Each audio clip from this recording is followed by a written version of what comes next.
Oh, hey everyone. Hasn't it just been so long, right? I apologise. I was going to give you a big rambling intro, but who gives a fuck about that? Let's just dive into the show. I've missed yous. I'm sorry it's so far behind. You know the deal. Hasn't 2020 just been a fucking cunt of a year? Oops, I swore. Anyway, love yous. We'll talk about some shit in the breakdown. We'll say fucking what's been going on and all that. But for right now, let's just dive into a podcast, shall we? I've missed yous. I'm sorry. Here we go. I love yous. Enjoy. Bye. We're entering a new age of strategic engagement in the Arctic, complete with new threats to the Arctic and its real estate and to all of our interests in that region. We recognize that Russia is not the only nation making illegitimate claims.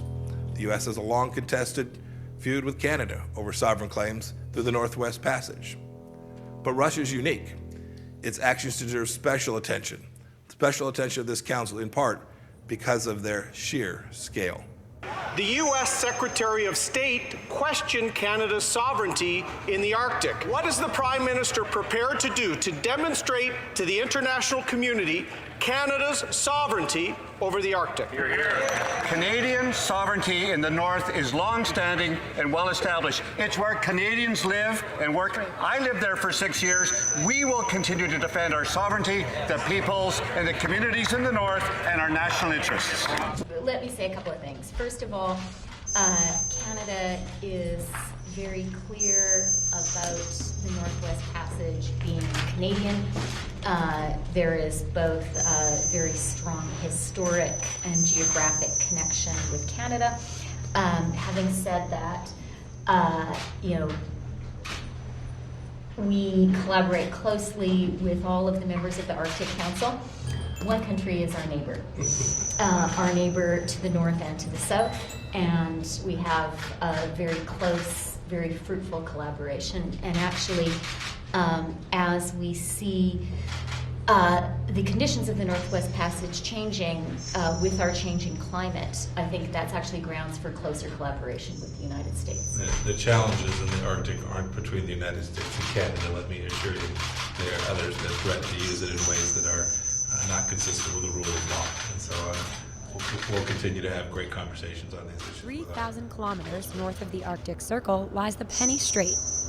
The frigid waterway is covered with ice, making it nearly impossible to get through. A Canadian Coast Guard boat called the Amundsen is tasked with breaking up the colossal chunks of ice floating in the water. The ship is equipped with satellite towers and an onboard radar system, but human observation is still crucial for successful navigation in the Arctic. There are very few ships that navigate up here, so the data is pretty inaccurate. You have to be careful. We don't want to end up in shallow waters, so we stick to the beaten trail. But the situation is changing, making the Northwest Passage navigable for oil tankers and cargo ships for the first time. It's getting warmer and warmer each year, and as a result, the ice is melting. So when there's the old ice that still remains, you will see some chunks of that. In a few years, that won't exist anymore. This is what has already happened in the Beaufort Sea. The new maritime route could allow companies to make huge profits. But it's not all smooth sailing in these polar waters. The weather can change at any moment, and sailors must be prepared for the worst. The Amundsen is equipped with 6 motors, each as strong as a train, allowing the ship to break through the ice floe if necessary. 15 years from now, a quarter of all maritime traffic between Europe and Asia could take place in the Canadian Arctic. Canada will first have to develop its fleet of icebreakers, which at the moment has only 6 ships to survey the massive expanse of polar territory.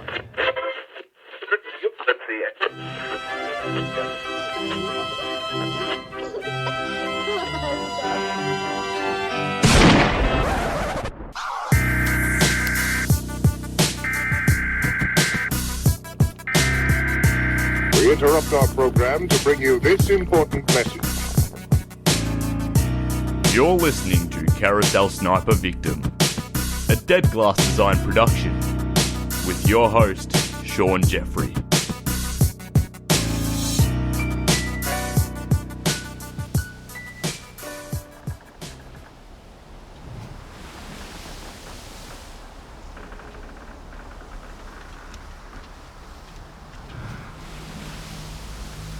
Few people of the present day are capable of rightly appreciating this heroic deed, this brilliant proof of human courage and energy. With two ponderous craft, regular tubs according to our modern ideas, these men sailed right into the heart of the pack, which all previous explorers had regarded as certain death. These men were heroes. Heroes in the highest sense of the word. Roald Amundsen, writing in 1912 of the Erebus and Terror expedition to Antarctica with James Clark Ross. On the 19th of May, 1845, the HMS Erebus, with its sister ship, HMS Terror, sailed out of the River Thames, carrying 128 officers and men under the command of one Sir John Franklin. Their mission: to locate and transit the fabled Northwest Passage, the long-sought pathway from the Atlantic to the Pacific through Canada's ice-strewn Arctic inlets. They would attempt what no one had yet achieved: to conquer the fabled shortcut to the Orient. This was a quest that had consumed some of Europe's most accomplished mariners for almost 4 centuries. A generation-spanning obsession that chipped away at the European understanding of North America's high latitudes, oftentimes at great cost to both vessels and lives. Moments of dramatic exploration such as this marked cornerstones of history. There is power in the ink lines drawn on nautical maps. Discover and plot a previously uncharted course, and you cement your place in maritime history. Your contributions to the expanded halls of human knowledge in many ways make you immortal.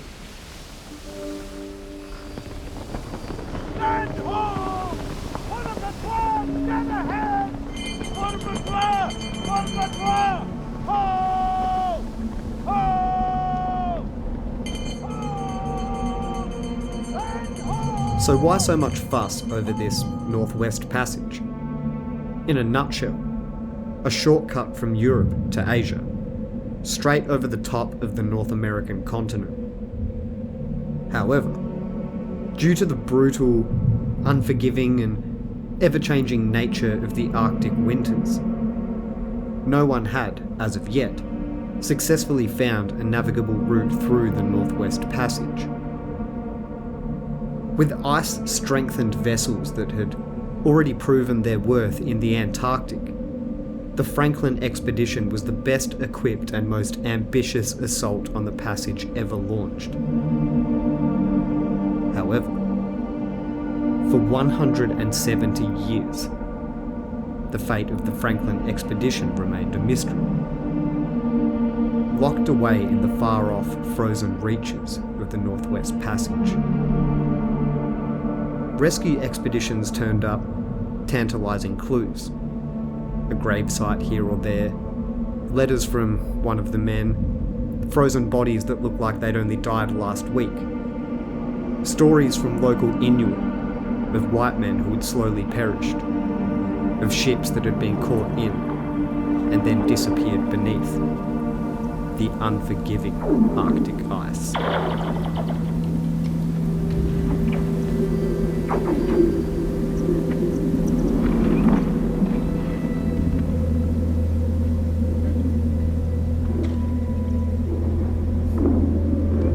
To To understand the reasonings behind what eventuated in the Franklin expedition, we must first explore the history of the explorers. The search by Europeans for a western shortcut by sea from Europe to Asia began with the voyages of Christopher Columbus in 1492 and continued through the mid-19th century with a long series of exploratory expeditions originating mainly in England. These voyages, when to any degree successful, added to the sum of European geographic knowledge about the Western Hemisphere, particularly North America, and as that knowledge grew larger, attention gradually turned toward the Arctic. Voyagers of the 16th and 17th centuries who made geographic discoveries about North America included Martin Frobisher, John Davies, William Baffin, and of course Henry Hudson. In 1670, the incorporation of the Hudson's Bay Company led to further exploration of the Canadian coasts and interior and of the Arctic seas. In the 18th century, explorers included James Knight, Christopher Middleton, Samuel Hearne, a little guy by the name of James Cook, you might have heard, Alexander Mackenzie, and George Vancouver. By the year 1800, their discoveries showed conclusively that no Northwest Passage navigable by ships lay in the temperate latitudes between the Pacific and the Atlantic Oceans. In a nutshell, again, all of this means the only navigable route might lay to the north of Canada, in the frozen waters of the Arctic. In 1804, Sir John Barrow became second Secretary of the Admiralty, a post he held until 1845, and it was him that began a push by the Royal Navy to complete the Northwest Passage over the top of Canada and to navigate towards the North Pole. Over the next 4 decades, numerous explorers made productive trips to the Canadian Arctic.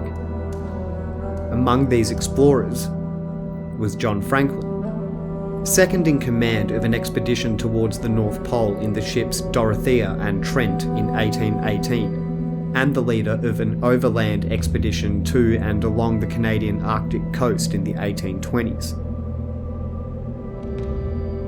By 1845, the combined discoveries of all of these expeditions had reduced the relevant unknown parts of the Canadian Arctic to an area of about 181,000 square kilometres, 70,000 square miles.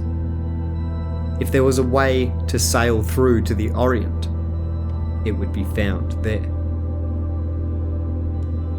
It was into this unknown area that the expedition was to sail, heading west through Lancaster Sound and then west and south as ice, land, and other obstacles might allow. The distance to be navigated, roughly 1,670 kilometres, 1,040 miles. The ships that would carry the explorers, the HMS Erebus and its sister ship, the HMS Terror. Now, it would be rude to discuss the explorers alone, without at least a brief mention of the ships that would carry them. Now, Erebus and Terror were initially designed as bomb ships for the naval bombardment of shore targets. The main armaments were large bore mortars which weighed 3 tons each and required that the ships be considerably reinforced for the punishing work that this entailed, as the mortars had crazy recoils. Thus they were suited for polar exploratory work by virtue of being stronger than other similar ships available at the time. The ice-strengthened sealing and whaling vessels used in later polar expeditions weren't available in the numbers needed at the time of the Erebus and Terror missions. HMS Erebus was a Heckler-class bomb ship, 3-masted, designed by Sir Henry Peake and built in Pembroke Dockyard in Wales in 1826. HMS Terror was a Vesuvius-class bomb ship. Three-masted, also designed by Sir Henry Peake, but built in the Davy Topsham area in England in 1813. Terror saw war service in the Crimea, but was then laid up until 1828. She was damaged near Lisbon and withdrawn from service after being repaired.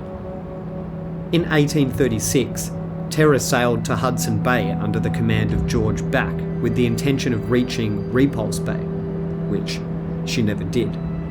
She almost didn't survive the winter, at one point being pushed some 40 feet up a cliff before the ice eventually subsided. 10 months after entering the pack ice, Terror limped to Ireland, where she was beached and repaired.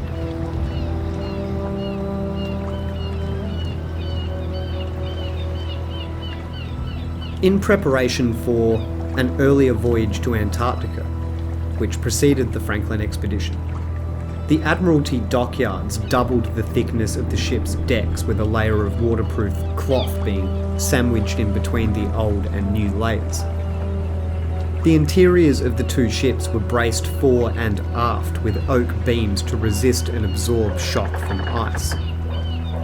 The hulls were scraped clean and double planked, and finally, the keels were sheathed in extra thick copper plate, and triple-strength canvas was fitted for the sails. Erebus was 19 years old, and Terror 32 years old by the start of the Franklin expedition.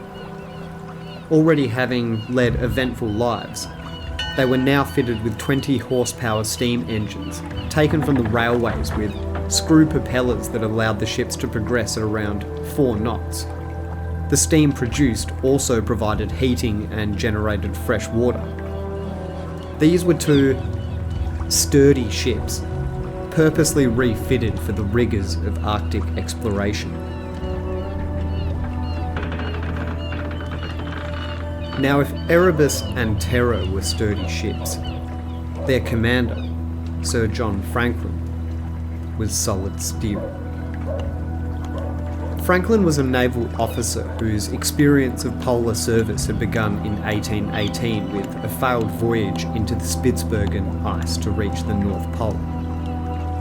Between 1819 and 1822, he lost 11 of the 20 men in his party.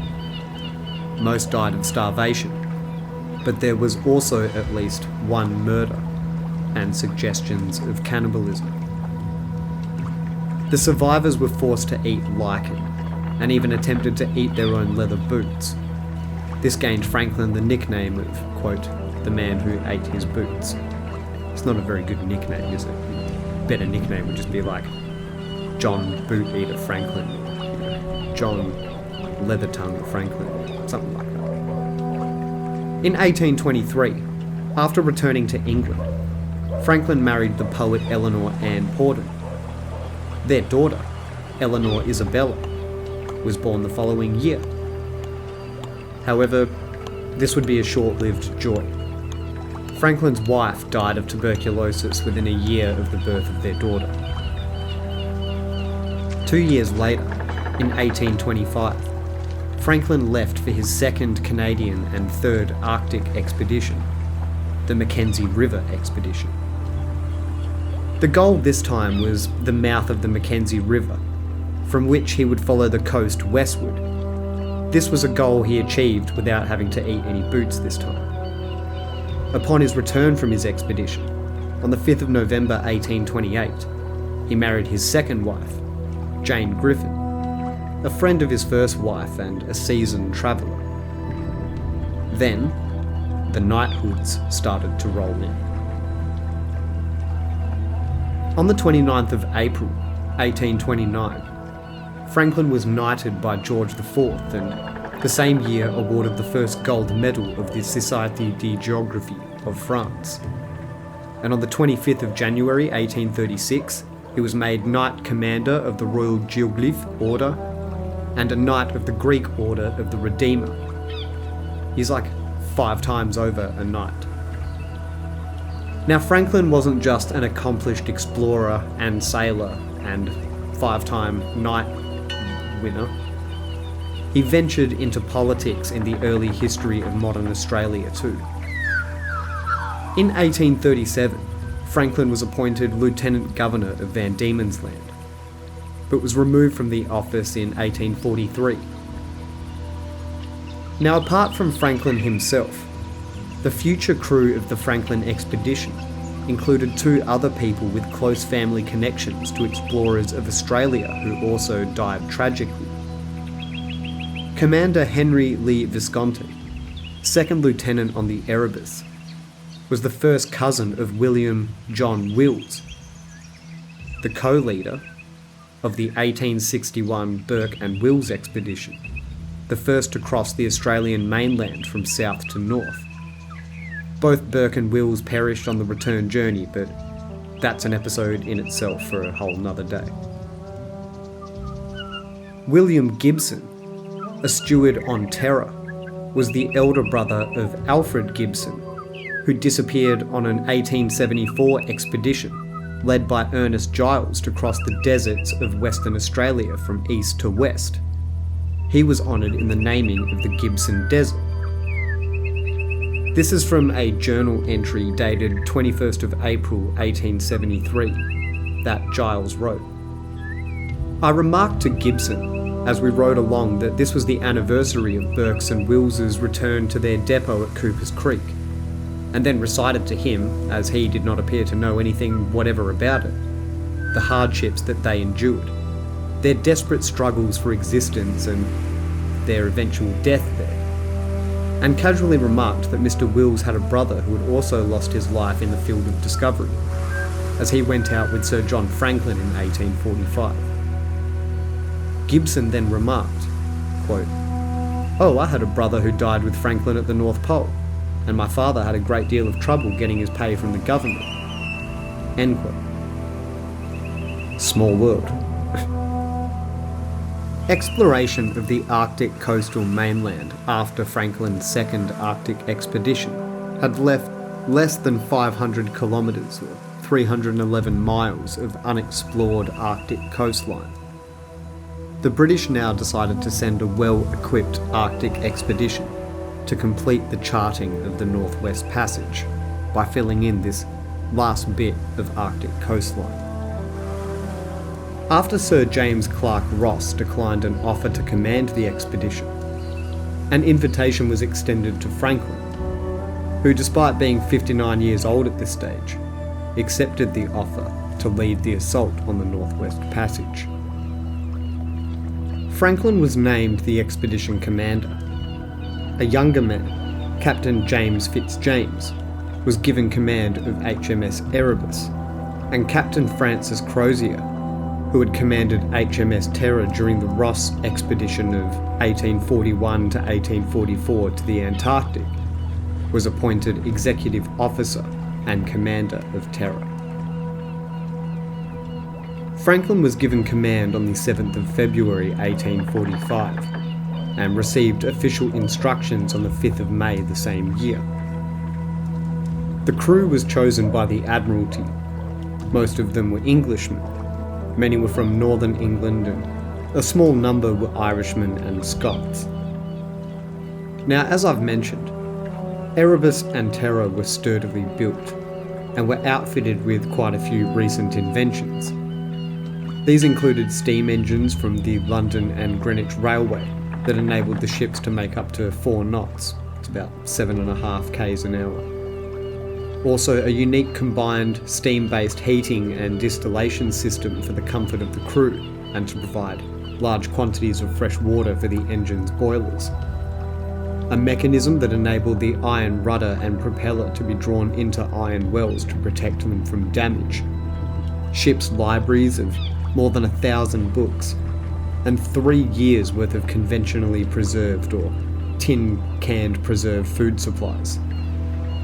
However, the tin preserved food was supplied from a cut-rate provisioner who was awarded the contract a few months before the ships were to sail.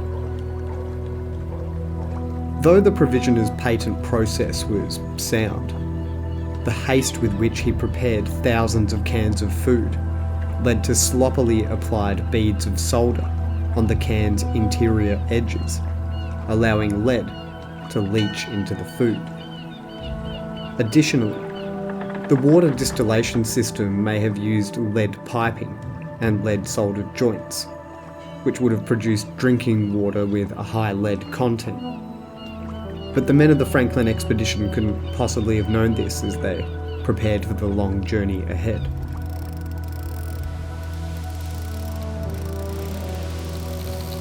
The expedition set sail from Greenhithe on the morning of the 19th of May, 1845, which is actually 172 years ago to this very day, at the time of recording anyway. They carried with them a crew of 24 officers and 110 men. The ships stopped briefly in Stromness Harbour in the Orkney Islands in northern Scotland, and from there they sailed to Greenland with HMS Rattler and a transport ship, Barretto Jr. The passage to Greenland took 30 days.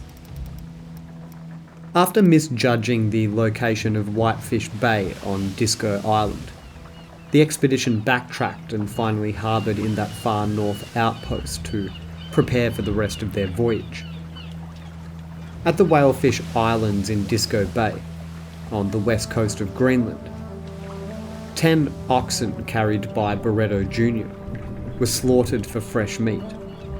Supplies were transferred to Erebus and Terror, and crew members wrote their last letters home.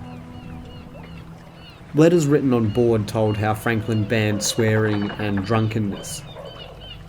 Before the expedition's final departure, 5 men were discharged and sent home on Rattler and Barretto Jr., reducing the ship's final crew size to 129. With all the last-minute logistical issues taken care of, the expedition was ready to set sail. This would be the last western port they saw, before they sailed into the unknown frozen regions of the Arctic pack ice. From this point on, the details become as hazy as the Arctic sky the expedition sailed into. We do know that on the 26th of July 1845, Captain Dannon of the whaler Prince of Wales encountered Terror and Erebus moored to an iceberg in Lancaster Sound, awaiting the correct conditions to enter the first stages of what was expected to be at least a 2-year journey. This is the last time anyone will lay eyes on HMS Terror and HMS Erebus for over 170 years.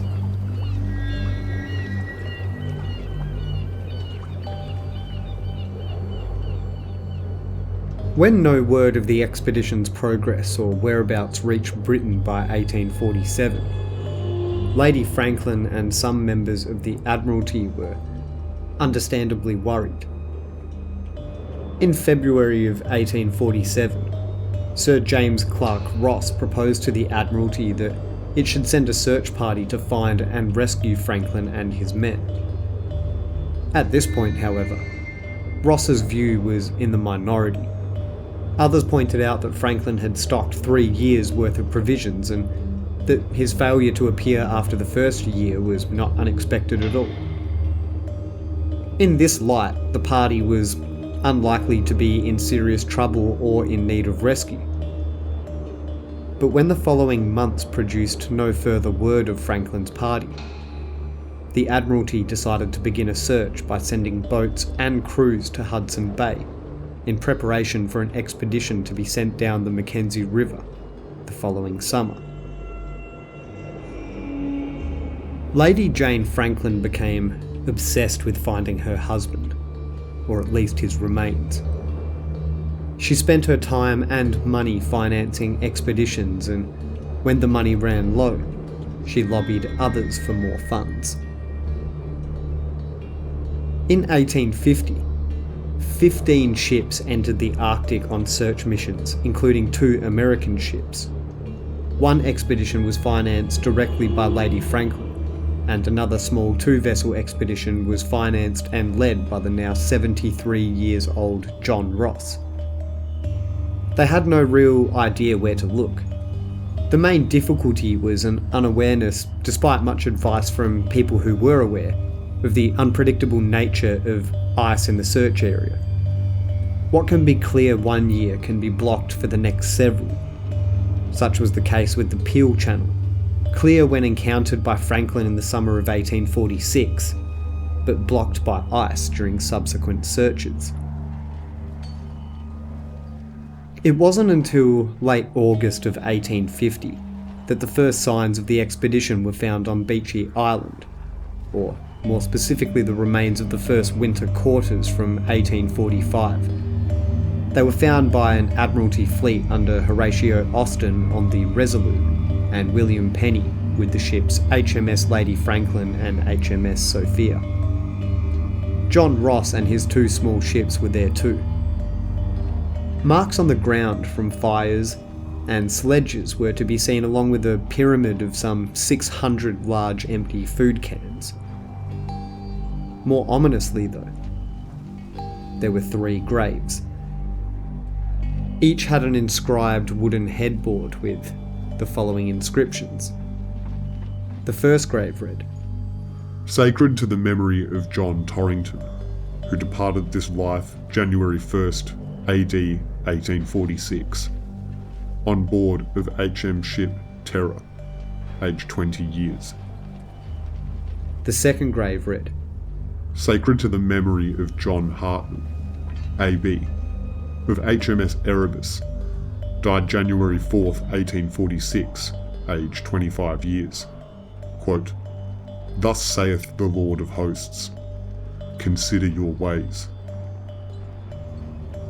The third grave read, Sacred to the memory of William Brain, RM of HMS Erebus, died April 3rd, 1846, aged 32 years. Quote, Choose ye this day whom you will serve. The choice of texts for the second and third deaths puzzled observers, and it still does today. And why had John Torrington not earned a text on his grave? Some commenters have said that these are sort of forbidding inscriptions. Consider your ways, and choose whom you will serve. It has been suggested that they might signify dissent or even mutiny on the expedition. Why does John Torrington not have a biblical quote? This surely is because of the different characters of the 2 captains, Crozier and the commander Franklin. While Crozier was a conventional Anglican, Franklin had a real sense of Christian mission. John Torrington died aboard HMS Terror, so Captain Crozier would have taken his funeral service and presumably chose not to put a text on the grave. The other 2 men were from HMS Erebus, where Sir John Franklin was the commander on board. Franklin took his duties as spiritual leader very seriously. We know he held a church service every Sunday, and we even know what some of those services were like, as some of the correspondence sent back before the expedition departed from Whitefish Bay on Disco Island gives us an insight. Franklin took the first service of the expedition on Sunday the 18th of May, 1845. After it, Lieutenant Couch described him as, quote, quite a bishop, gives sermons out of his sermon books, and I can assure you, had a great deal himself. They say they would sooner hear him than half of the parsons of England. End quote. Fitzjames wrote of the same service, I like a man who is in earnest. Everyone was struck with his extreme earnestness of manner, evidently proceeding from real conviction. Fairholme said that Franklin had the most beautiful and impressive manner I have ever heard, even in a clergyman, adding that, quote, the service here is very different from that in most ships. End quote. The discovery of these 3 graves, while grim, was not unusual. Rather than being seen as a bad sign, 3 graves was better than 30. There was, however, no sign of the customary stone cairn, with an expected message from Franklin stating his current state and intentions of what to do next. Now, cairn, or cairn, C-A-I-R-N, it's just a big pile of rocks used to stand out against the barren landscape. They would usually, you would store a message inside this big pile of rocks for someone to find later. Sledge tracks were found extending at least 40 miles up a nearby channel, and it was assumed that these represented scouting parties that Franklin had sent out for the next summer, which would have been 1846, 4 years now previous by the time of these first searches. The search parties now settled into a protected bay for the winter. The ship's crews endured the winter at a place they called the Union Harbour, more or less cheerfully. They went out on numerous sledging expeditions, but no further signs were found of Franklin, or the 2 ships, or the 129 men that winter, or by the ships that fanned out in the summer when the winter ice had cleared. And so they returned to England in 1851, carrying with them a rumour via some convoluted connected whispers that Franklin and his men had been killed by the local Inuit. After this enormous costly search that essentially found nothing, the Admiralty had even less desire to continue.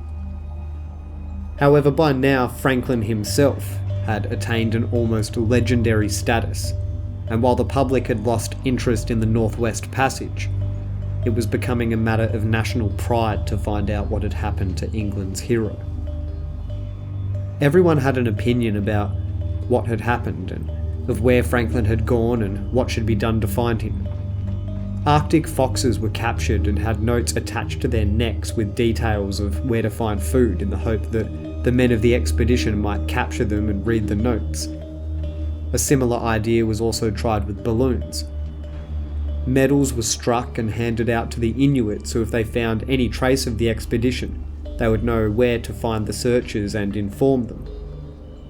The main problem was that the search area and the efforts being made were just usually in the wrong place. The Wellington Channel was considered to be the most likely place to look, and so another search was organised.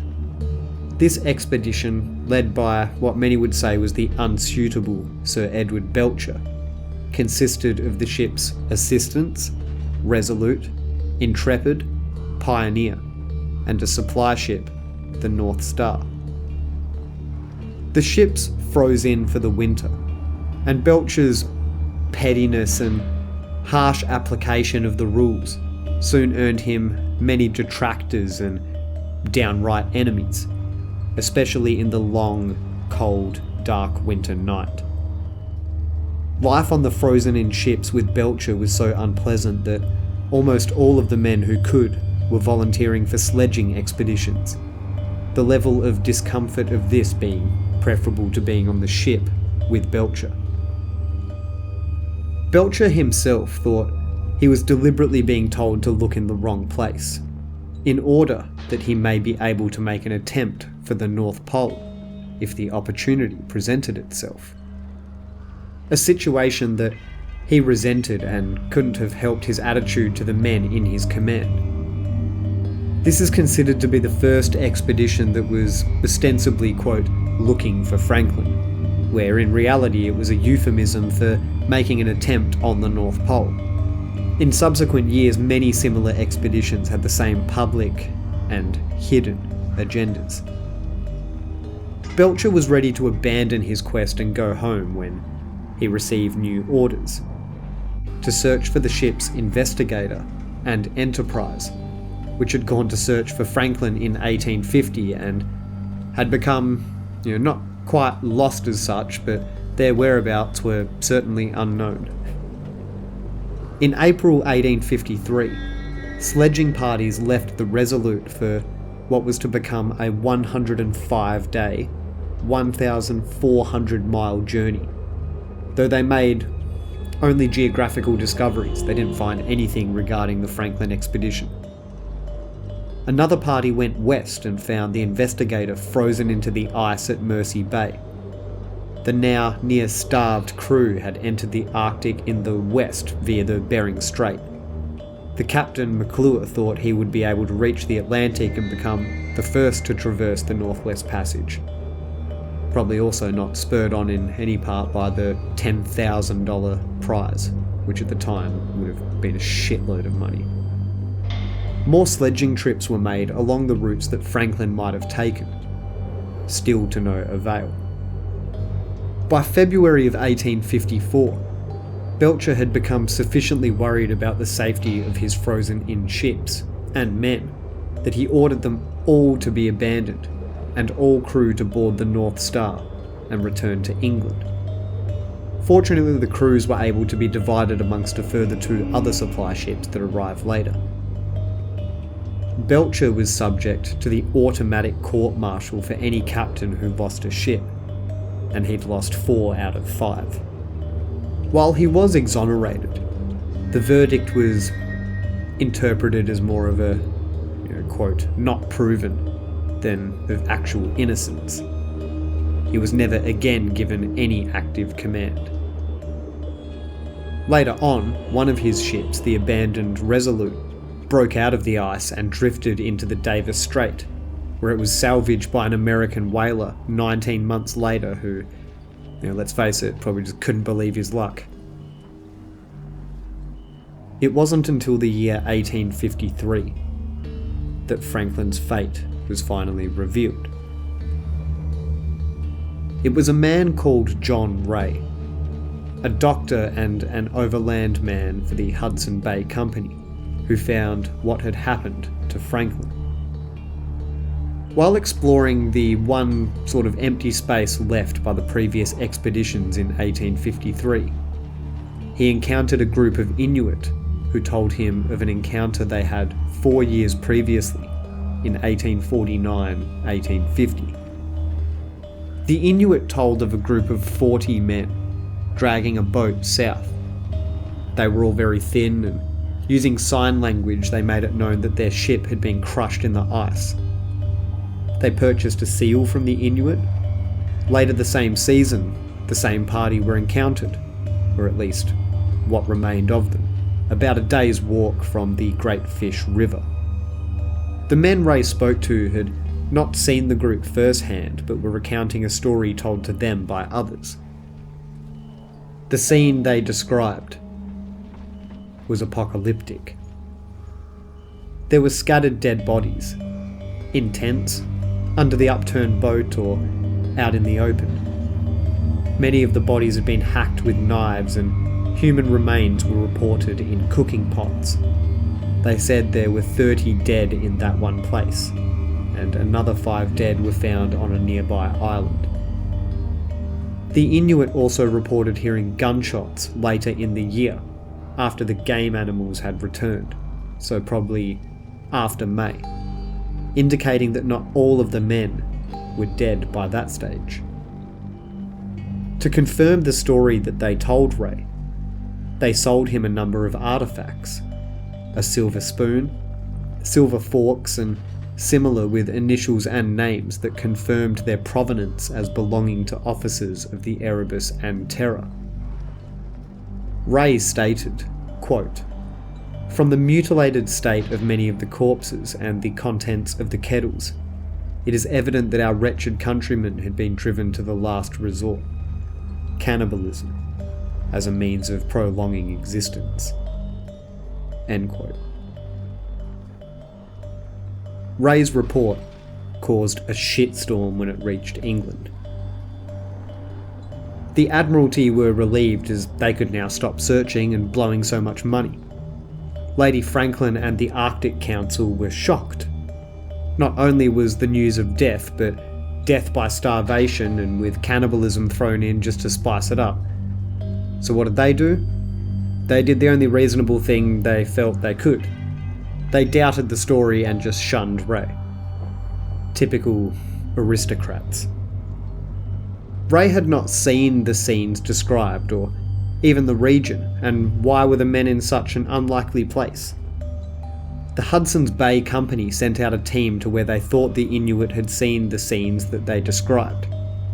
Wood and some relics were found connected to the Erebus, but no sign of any dead bodies. Another ship, the Fox, in the command of Leopold McClintock, was dispatched to the Arctic to search for whatever it could. Even Lady Franklin accepted that her husband was almost certainly dead now. 12 years after departure, he would have now been 72 years old. It was hoped that maybe some of the younger men, the fitter members of the crew, would have survived, or that at least journals and diaries might be discovered to cast some light on what had actually happened.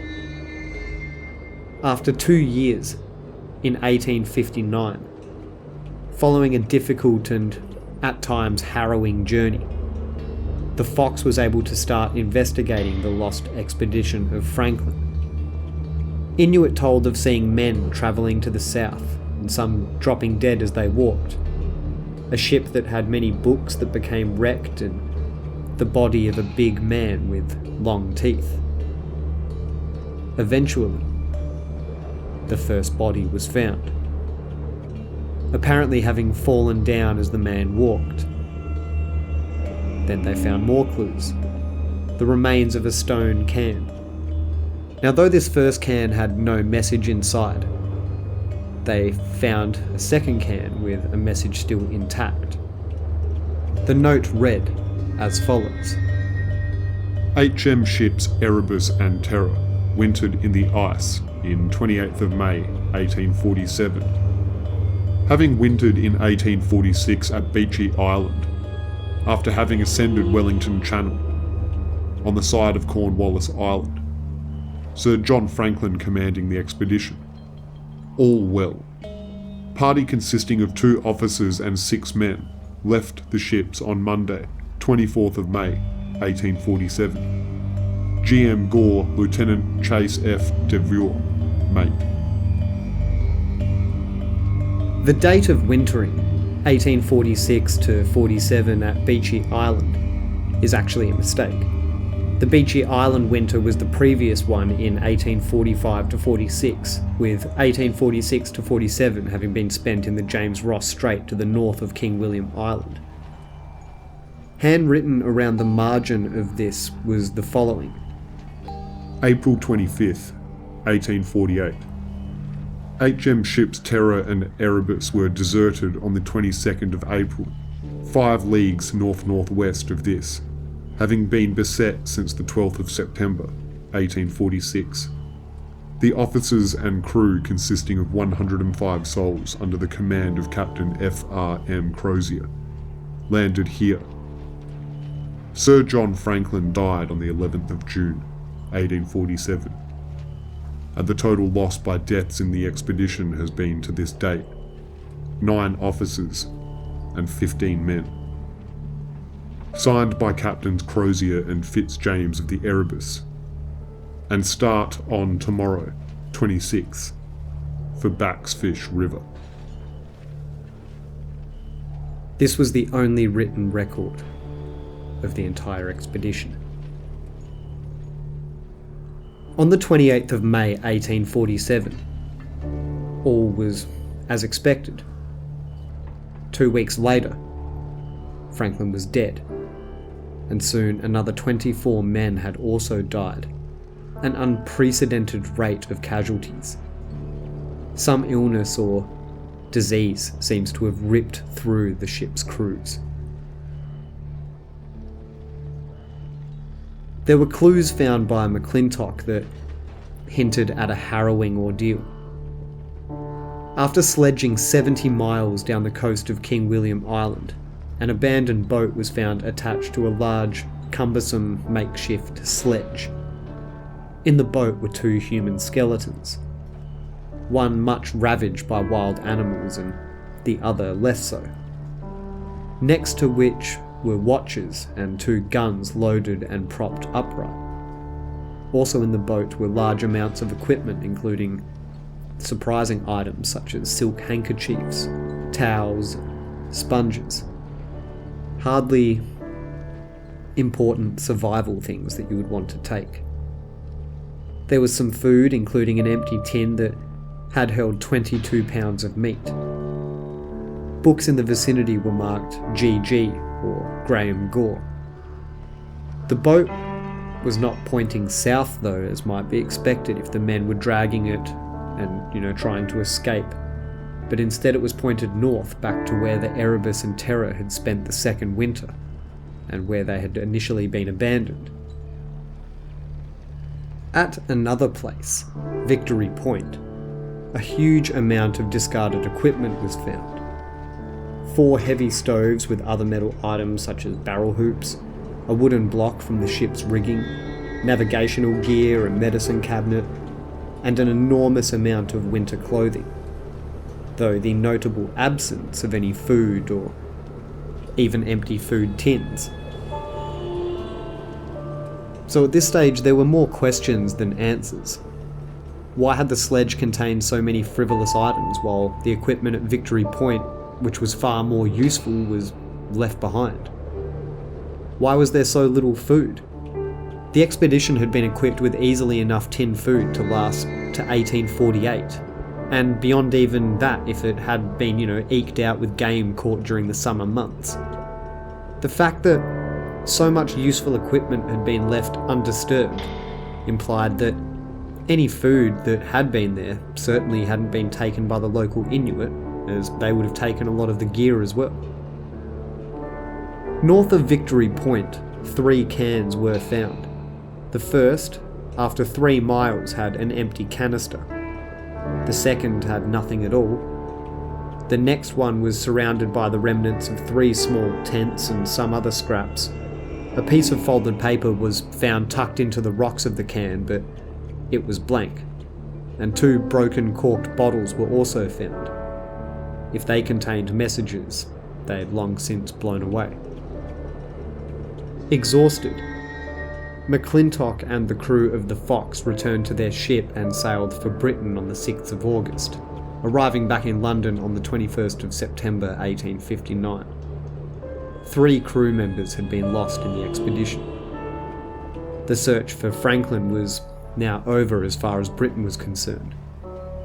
14 years after the Erebus and Terror had first set sail. The monetary cost of the search expeditions had been enormous. The British Admiralty had spent £675,000, the equivalent of $22.5 million today. Lady Jane Franklin personally spent about $35,000, just over $1 million. The US government put $150,000 in, $5.5 million, and an American by the name of Henry Grinnell, just over $100,000, which would be about $4 million.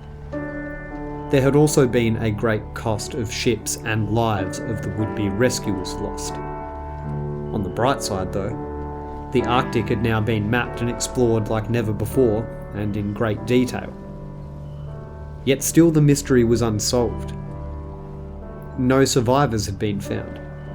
Much of the evidence was contradictory or just unfathomable.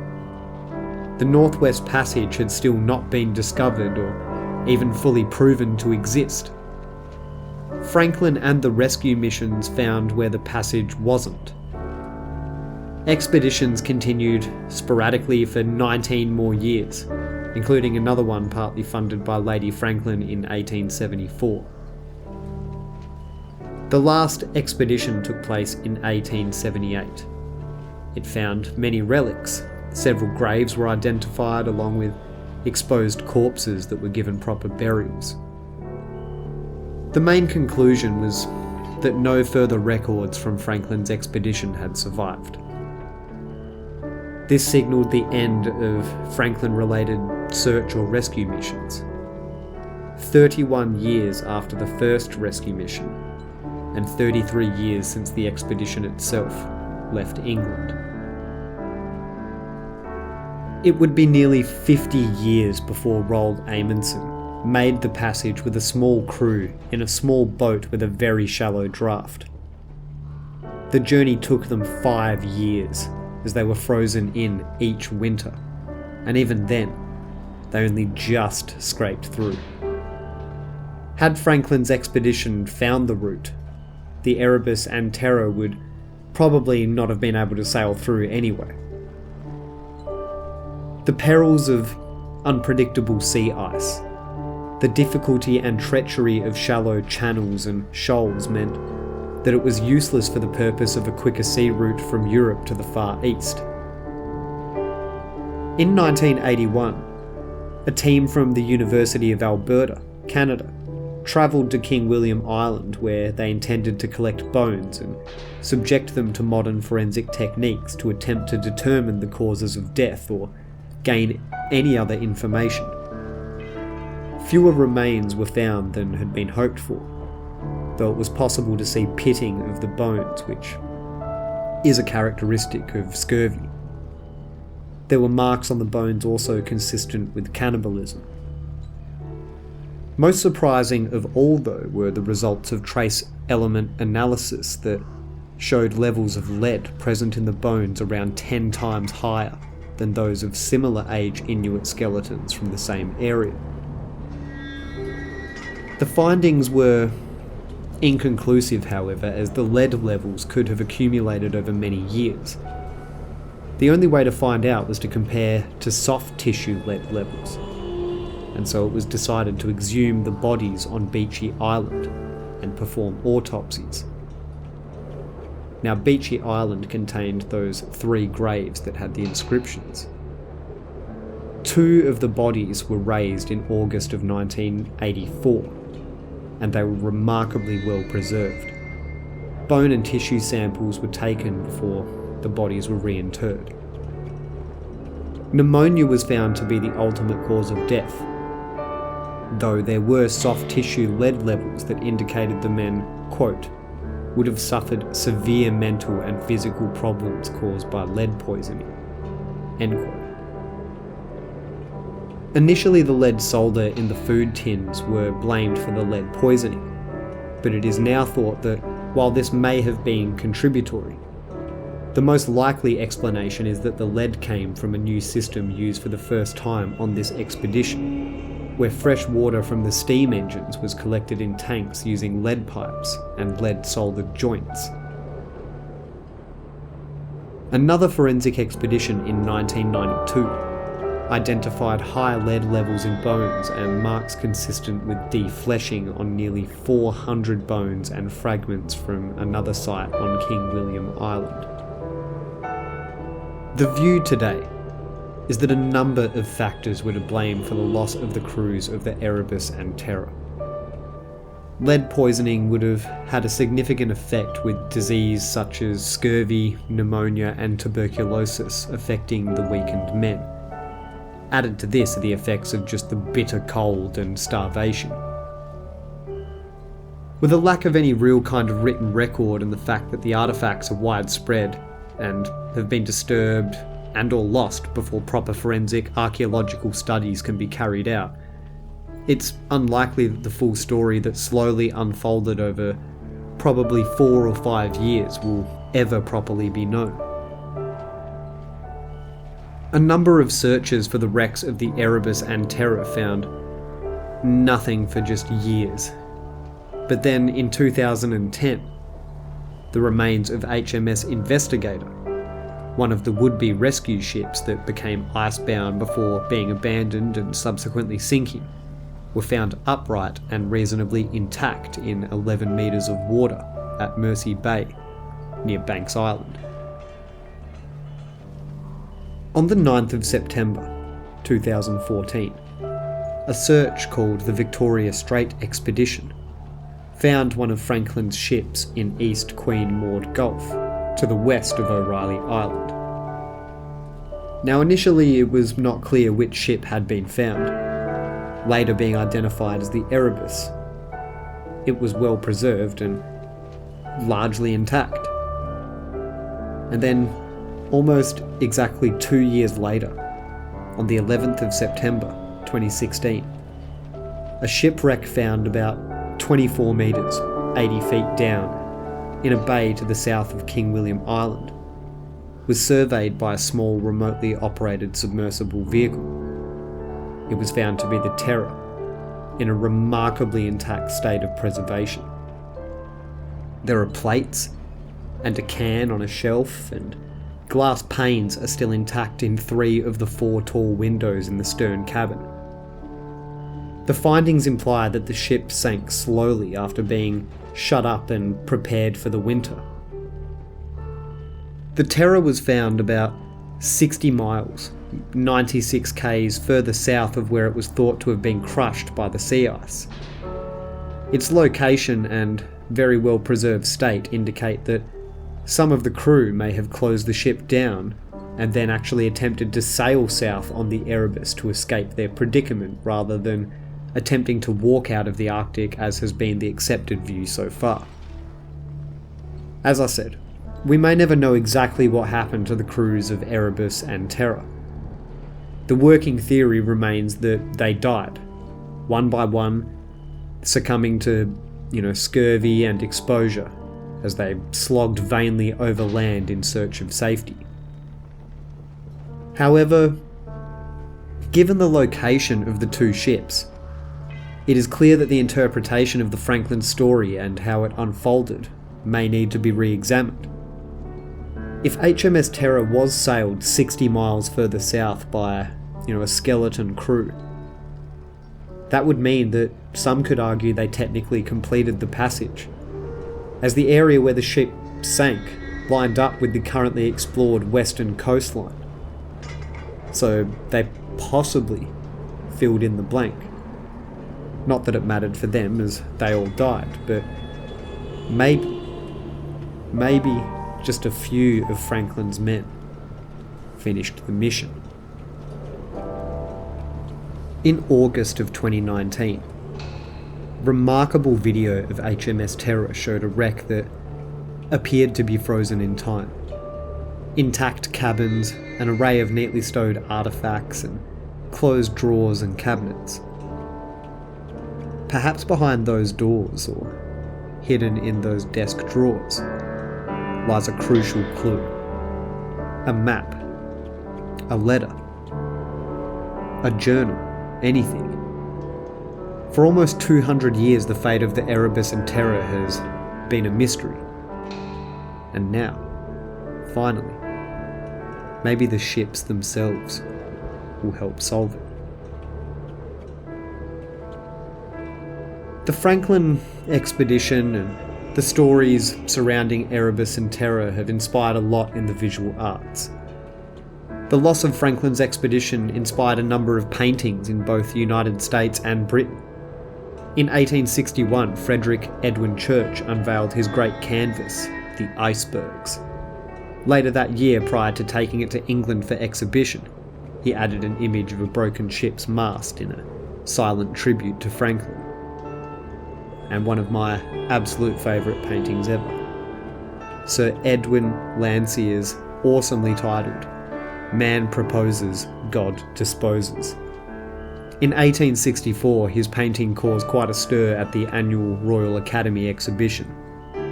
Its depiction of 2 polar bears, one chewing on a tattered ship's ensign, the other gnawing on a human ribcage, was seen at the time as in poor taste, but has remained one of the most powerful imaginings of the expedition's final fate. The expedition also inspired numerous popular engravings and illustrations, along with many panoramas, dioramas, and magic lantern shows. Everything that was entertainment of the day would retell the Franklin expedition. To this day, there is much speculation about the location of Franklin's final resting place. Kamukuk, an Inuit, states that, according to oral accounts, Franklin may be buried somewhere on King William Island. Another account points to the possibility that his remains may still be inside the HMS Erebus. It would appear the expedition still has some stories to reveal to the world.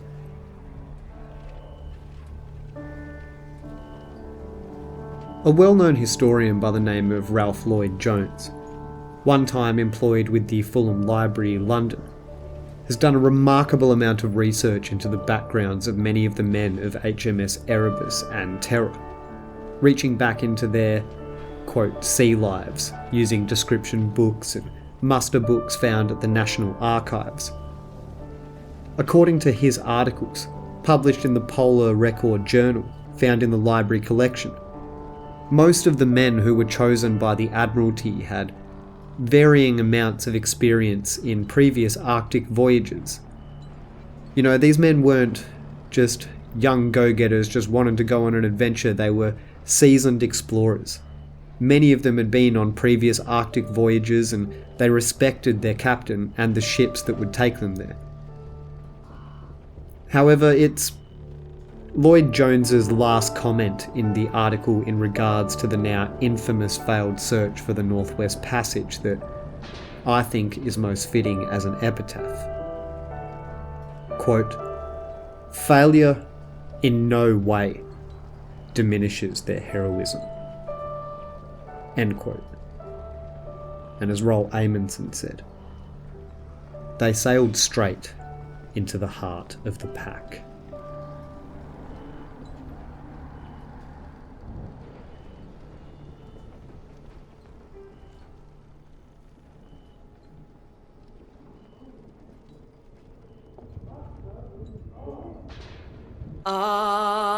For just one time, I would take the Northwest Passage to find the hand of Franklin reaching for the Beaufort Sea, tracing one warm line through a land so wide and savage, and make a Northwest Passage to the sea. Westward from the Davis Straits, there it was said to lie, the sea route to the Orient for which so many died, seeking gold and glory, leaving weathered, broken bones, and a long forgotten, lonely cairn of stones.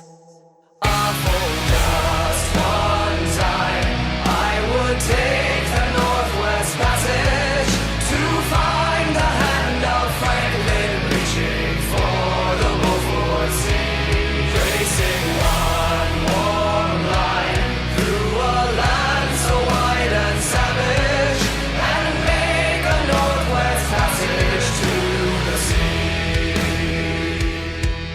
3 centuries thereafter, I take passage over land in the footsteps of brave Kelso, where his sea of flowers began. Watching cities rise before me, then behind me sink again. This tardiest explorer driving hard